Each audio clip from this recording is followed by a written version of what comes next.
How to add or remove vehicles from your progressive policy. Let's get started. First up, launch your preferred browser and then type in www.progressive.com and search for it. You'll be directed to the official website of it. Once you're in the website, here you're going to see the option of resources. Click on that. Now, different options will appear. Scroll down and then click on the option of contact us. With that, you're going to find different options over here, such as chat now, login, call, or send email. Using any of these options, you can easily add or remove vehicles from your progressive insurance policy.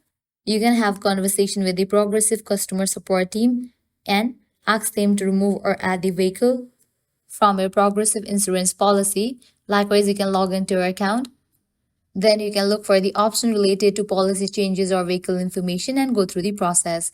Likewise, you can call the progressive customer team and then consult them to add or remove the vehicle insurance policy. And lastly, you can send email.